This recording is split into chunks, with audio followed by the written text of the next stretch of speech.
To understand the culture of India, to understand what Hindu actually means, one must have a vocabulary, and that vocabulary does not exist in the English language. So I'm going to share with you the 10 most important, most critical words in Sanskrit. Because most people find if someone asks them, what is Hindu, what is Vedic, whether they're from India or from outside, a new yoga practitioner or someone just trying to understand, they do not have a vocabulary in the English language. We remember who we truly are. We see that we're the Atma inside of a body, that the consciousness of our Atma is pervading that body. We've had all of the experiences here, and we say, thank you, I'm done.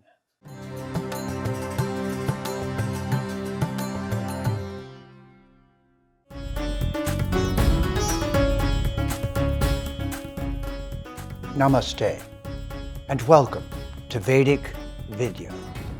My name is Jeffrey Armstrong, Kavindra Rishi. Vedic Vidya is available exclusively on Citti Media English channel on Sunday nights at 7 p.m. IST. Our topic tonight is 10 Sanskrit words that reveal the essence of the Hindu Vedic world view. The culture of India, the ancient culture that is thousands and thousands of years old, has had during that entire time the most perfect language that exists on our planet, Sanskrit. Sanskrit is the closest to a programming language that any spoken language has ever gotten. It is not an old language or a dead language like Latin and ancient Greek. Instead, it is much more ancient and just as alive as it has been for tens of thousands of years. To understand the culture of India, to understand what Hindu actually means, one must have a vocabulary, and that vocabulary does not exist in the English language. So I'm going to share with you the 10 most important, most critical words in Sanskrit. Because most people find if someone asks them, what is Hindu, what is Vedic, whether they're from India or from outside, a new yoga practitioner or someone just trying to understand, they do not have a vocabulary in the English language. So the 10 words that I'm going to share with you, you need to write them down, write down their definition, try to memorize those definitions so that the next time someone says, what is a practitioner of the Hindu Vedic Dharma? You will begin, and now we begin, with the first word on our list. You will say that according to the Veda, everything that exists is resting upon and emanated from a realm of existence that is completely light, always luminous, where no time exists. It is immortal and inconceivable in terms of our normal material understandings. That realm, ready for the word, is called Brahman. Brahman. Brahman. From the root bri, which means to shine forever. Our English word brilliant came from that word. That brilliance, that luminous quality is the basis of the realm of Brahman. So I'd like you to think there are two realms according to the Vedic culture and the Vedic knowledge. The first is Brahman, the realm of light, that is always luminous, always shining. And according to the Veda, to the library of Vedic knowledge, everything that we experience here as existence is an emanation from Brahman. And we are also emanations from Brahman. But different kinds of energies emanated from Brahman. So with the word Brahman in our vocabulary now, as that shining, luminous realm from which everything has emanated, we go to ourselves. Who are we? What do we call the consciousness that pervades each one of our bodies, each one of our minds, that consciousness that we call self, that we point to but can't exactly see? We know we're not our clothing. We know this body is a form of clothing. The word for us as immortal beings who emanated from Brahman and are here visiting this realm, we are called the Atma. Each one of us is an Atma. Together we are all Atmas, plural, myriads of us, and all of us are individuals who chose to go on this exploration, this journey, this adventure to where we are, to the realm of matter. This means that an Atma cannot be burned, cannot be cut, cannot be wedded, cannot be destroyed, does not die, cannot die. It is an immortal spark of Brahman. And as such, you cannot extinguish it. Only the fires within matter can extinguish. The Atma cannot be extinguished. And each living entity showing the signs of autonomous existence within matter, within the world we live in, is an individual Atma that has consciously come here and is inside of a particular body in which it is learning about that experience for that lifetime. So from Brahman, the many Atmas emerged and were somehow transferred to the other realm. We need a word for that other realm. There is no English word. But what we call matter, what we call this conglomerate of energies all around us, this dark energy that has to be lit up, that breaks in pieces and is not conscious, this orbiting chunks of dark matter is called in Sanskrit Prakriti. And let me show you a little trick with Sanskrit words. Pra gives us the English word produce. It means to continue to make more of. Kri means by strings or chains of cause and effect, based upon particular rules. And iti means to do that again and again and again. So let's make it into a word now. Prakriti is the realm we're in. If Brahman is the luminous realm, Prakriti is the dark realm, where you have to import light from Brahman and import Atmas from Brahman. This realm that we're visiting, Prakriti,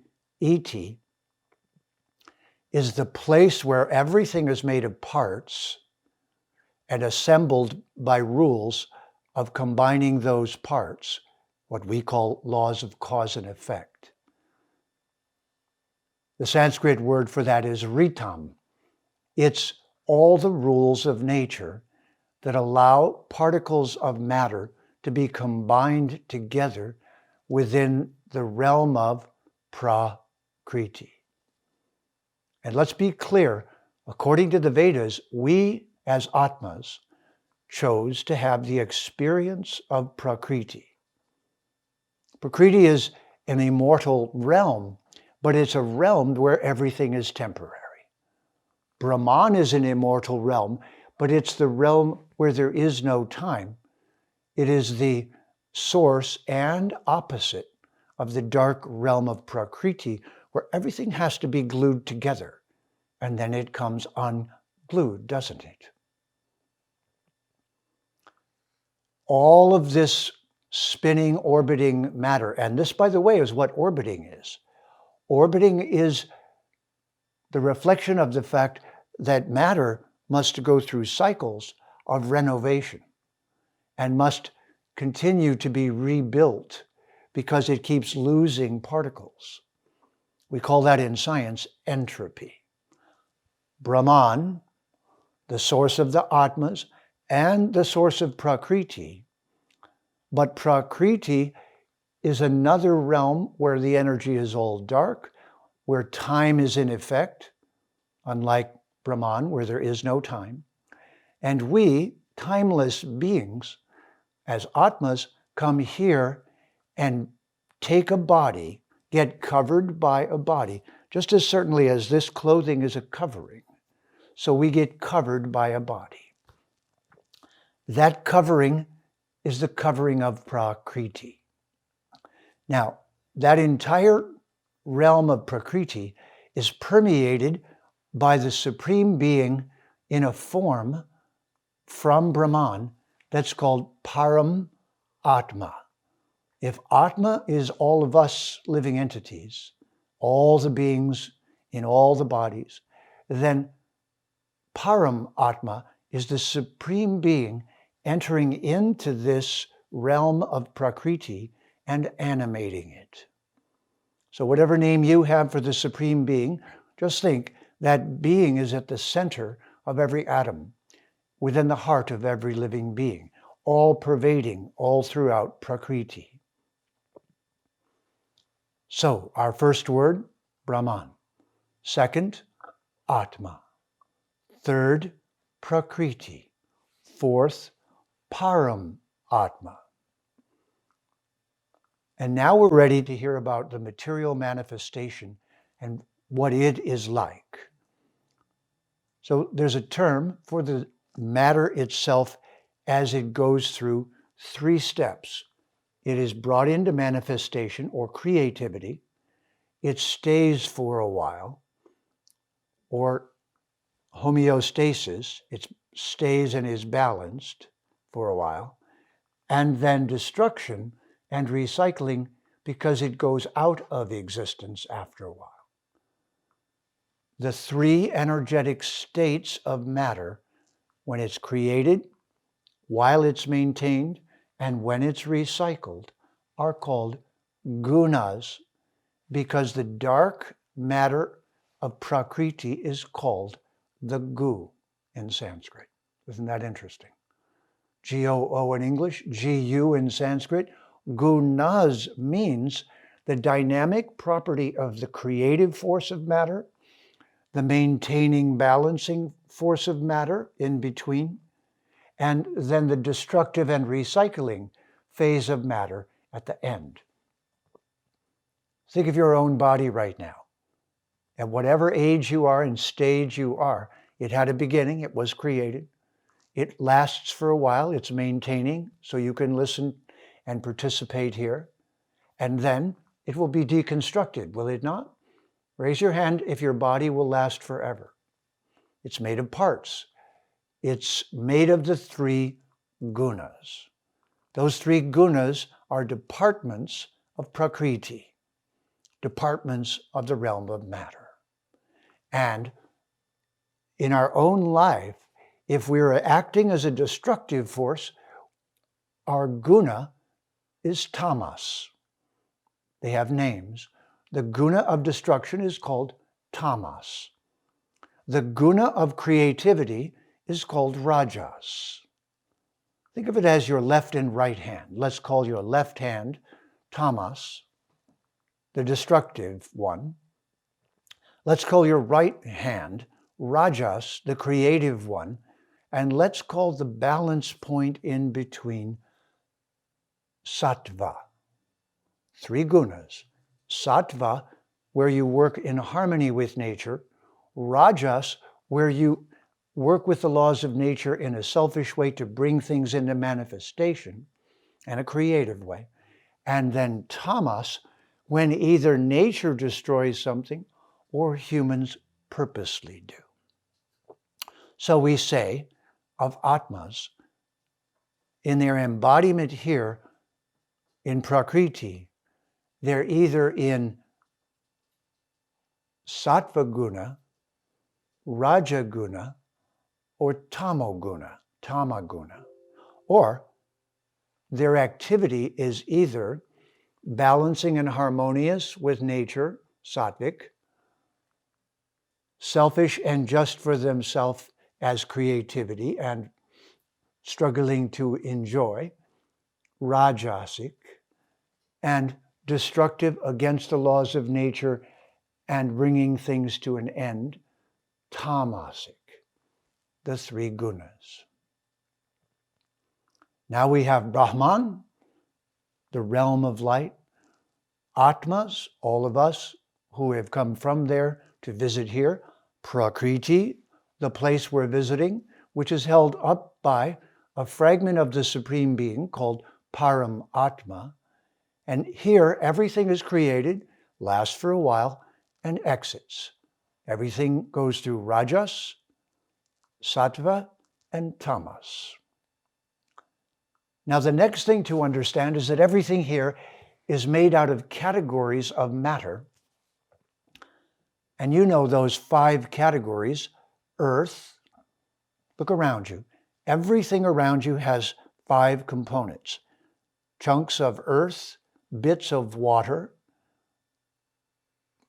fire, which is necessary for its transformation, air, which is the subtler particles of existence, and space, the mysterious energy that surrounds everything. Now, every single body made of Prakriti is constituted of 3 gunas, and it's got 3 doshas.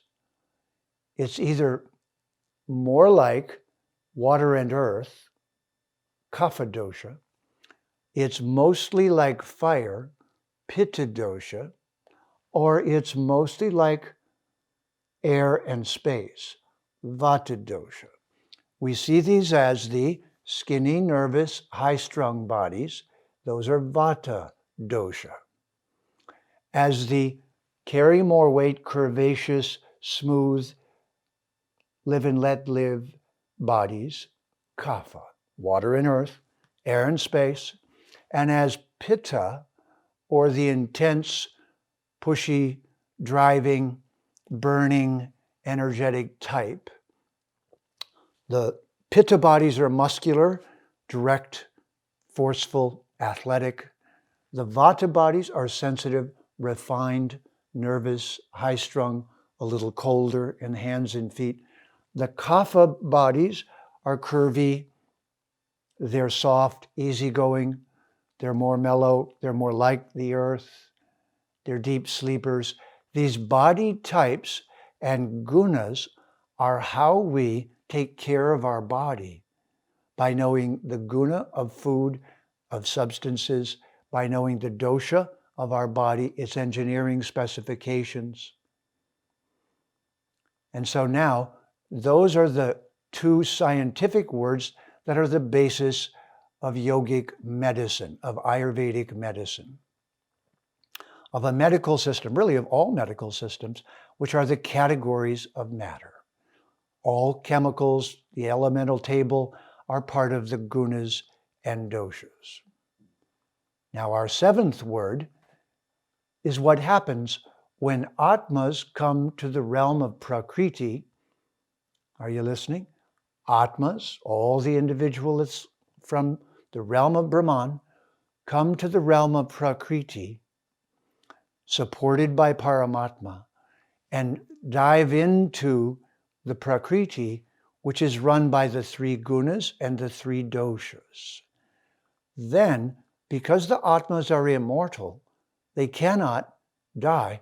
So instead, they start at the lowest species of life and experience that, and then move up to the next, and then the next, like a classroom, like a university. Think of the universe as a university. And the term for us going from body to body, because we start at the most simple body in existence, experience that, move to the next. According to the Vedic library, there are 8,400,000 species of life. And we, as the Atma, go from one to the next, to the next, to the next. Here's the next word. It's samsara. Means swimming together through prakriti. It means going through matter from life to life to life to life. To do what? To experience it. To learn the secrets of each department of it. So what if the entirety of existence was made by a brilliant divine scientist, Paramatma, within Brahman?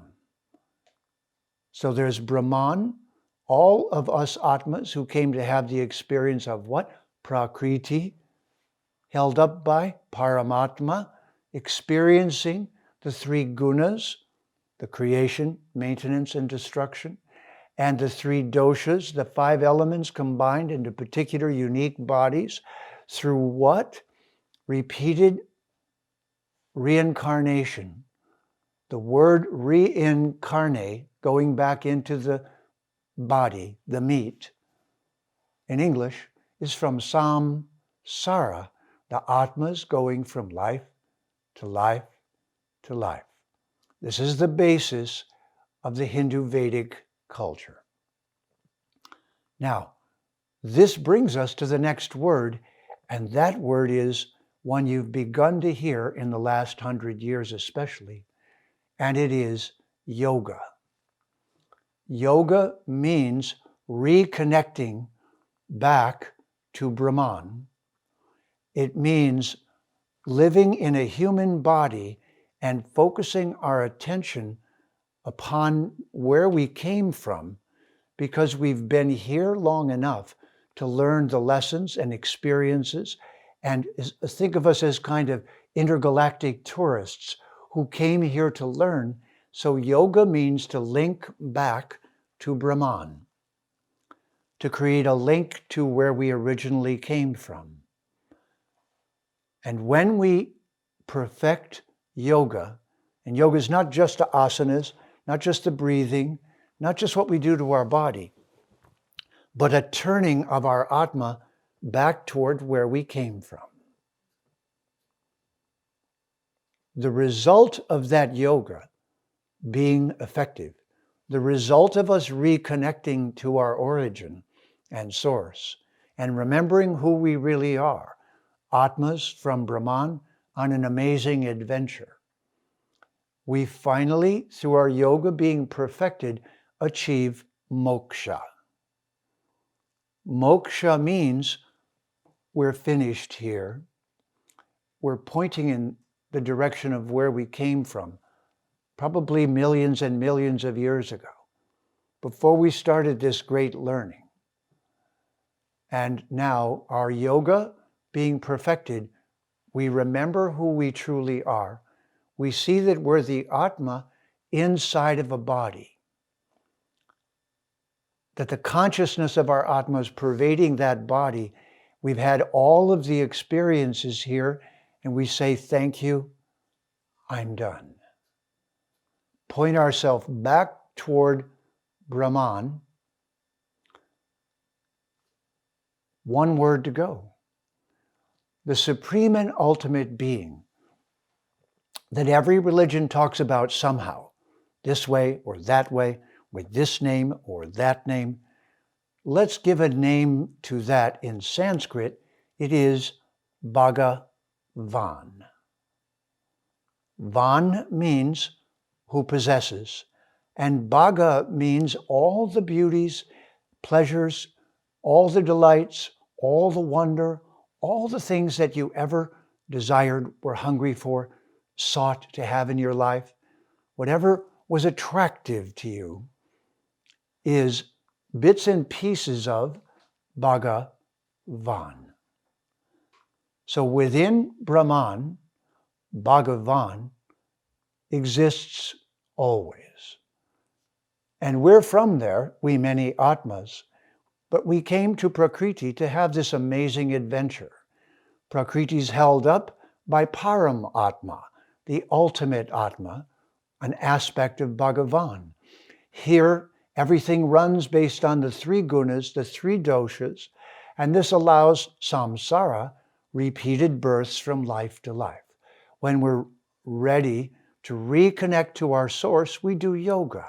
The result of that yoga, successfully, we're unhooked from matter and resume our original identity, getting ready to go back and return to the embrace of that being who is responsible for all of this amazing beauty and science and reality.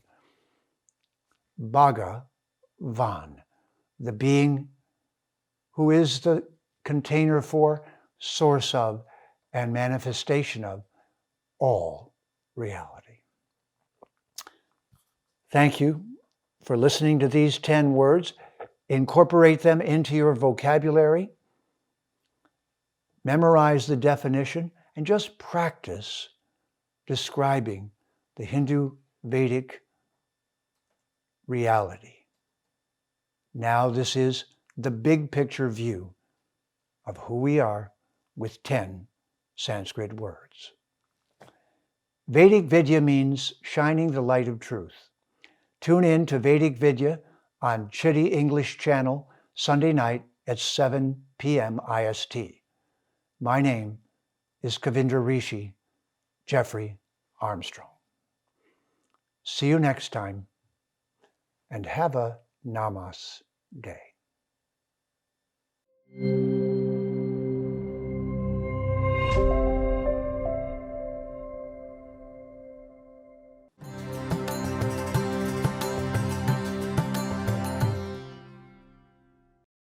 Please remember to subscribe to us and switch on the notifications for this channel. For our other social media links, more content, and to support our work, please visit citti.net. Dhanyavad. Namaskar.